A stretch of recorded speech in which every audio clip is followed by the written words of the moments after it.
Hi guys, welcome to my channel. Today I'm going to talk about the political tensions that are taking place worldwide and also talk about its effects on our livelihood. The first thing I'm going to talk about the protests in South Africa and why are they happening. The second I'm going to talk about Cuban and Haitian politics, these two Caribbean states and their troubles are worrying President Joe Biden. Third thing, I'm going to talk about the inequality present within the society and provide a comparison between the bottom 50% and the top 1%. And the fourth thing, I'm going to talk about the wealth distribution in the form of a chart and it is directly coming from the Federal Reserve. If you have come here for the truth, let me unveil that for you. Now, the first article talks about the protests that are happening in South Africa. Inequity is behind the violent unrest in South Africa. We want to turn now to South Africa, which has just gone through one of its most violent weeks in decades.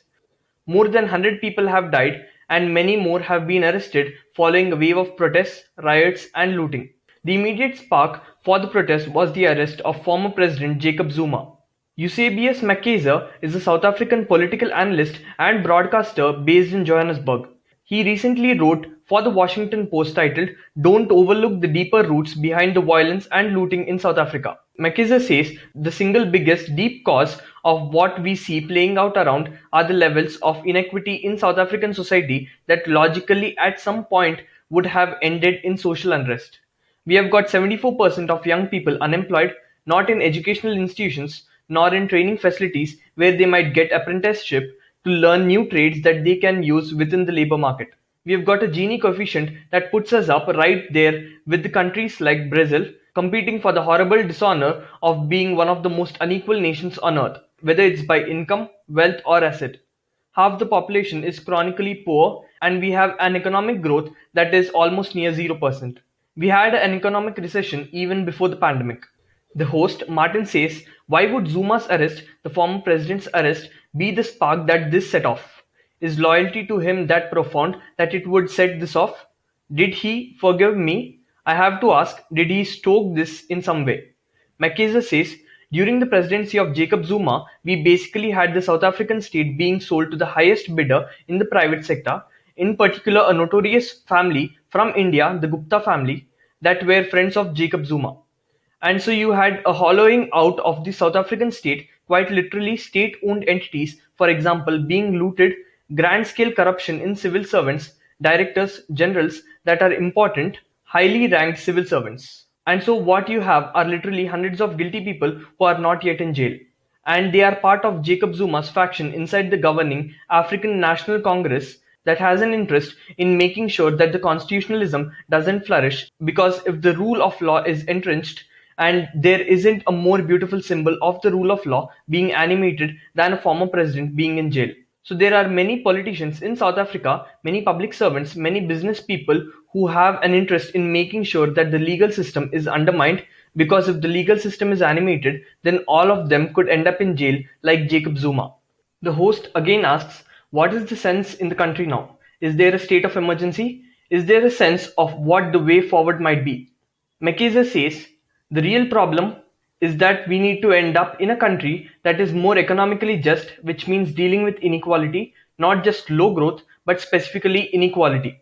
Because as I pointed out in the piece, it's inequality, even more than low growth, even more than high unemployment, that correlates with gratuitous acts of violence. So one thing you need to understand is that South Africa is in dire state of need of good leadership, and right now South Africa is privately being owned by many companies, and the local people are finding it very difficult to find employment. Because of the lack of employment and the rising inflation, it is becoming very difficult for them to meet their needs. So the political scenario has quickly turned, and right now the general population are the victims and they are the ones being affected. Now, the next thing I'm going to talk about is regarding the Caribbean states. Cuba, Haiti stir fresh political pressures for the US president. They are two tiny Caribbean states whose intractable problems have vexed US presidents for decades. Now, Haiti and Cuba are suddenly posing a growing challenge for President Joe Biden that could have political ramifications for him in the battleground state of Florida. Cuban demonstrators have taken to the country's streets in recent days to lash out at the communist government and protest food shortages and high prices amid the coronavirus pandemic.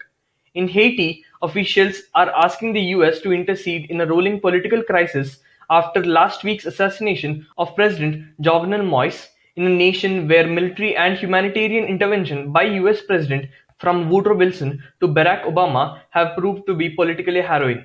So this article clearly talks about the political inefficiency from their two countries, Cuba and Haiti, and they want the US government to help them. So just understand that why do these governments require US government's help? Because of food shortages and high prices.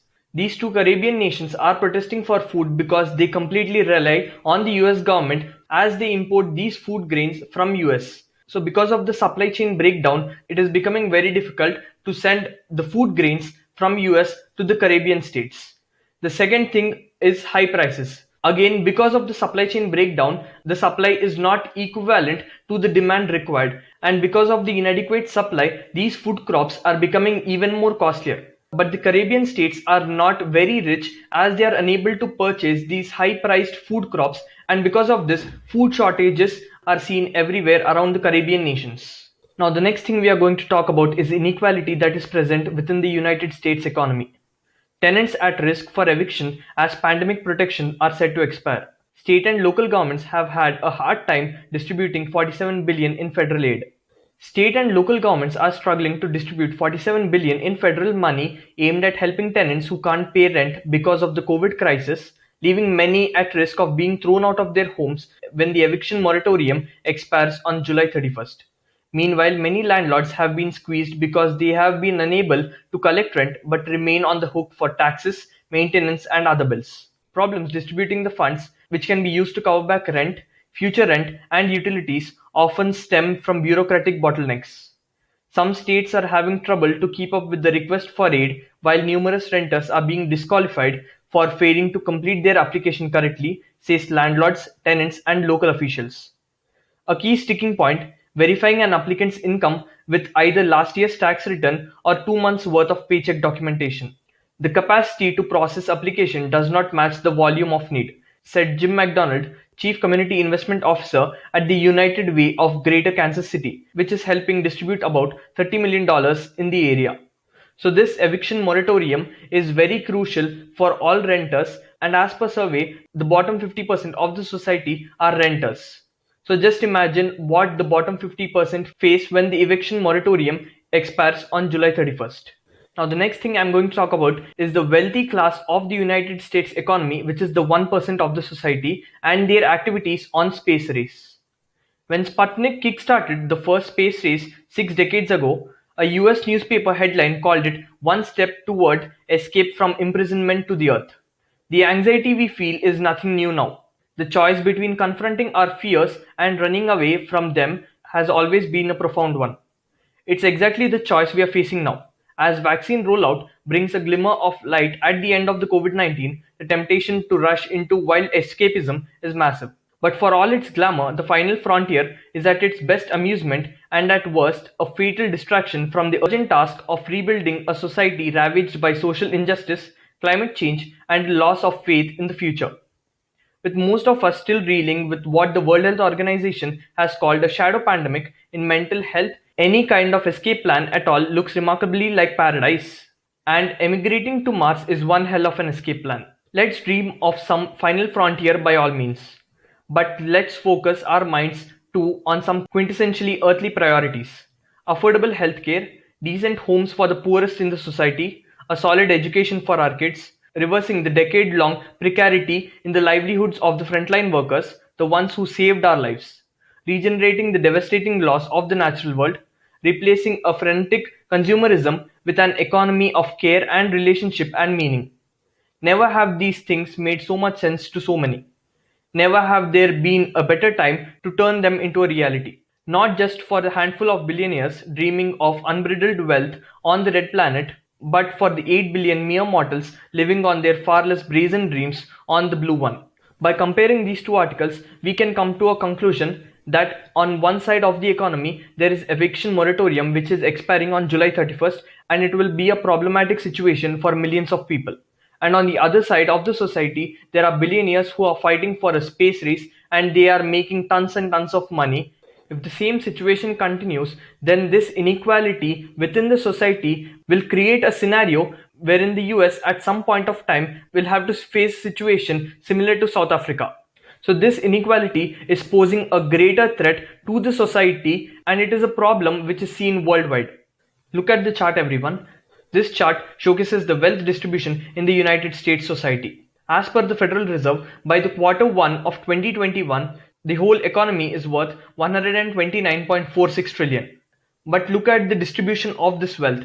The top 1% account for 41.52 trillion, and the 90 to 99% of the population account for 48.80 trillion. So just this 10% account for 90.32 trillion, which is about 70% of the US economy.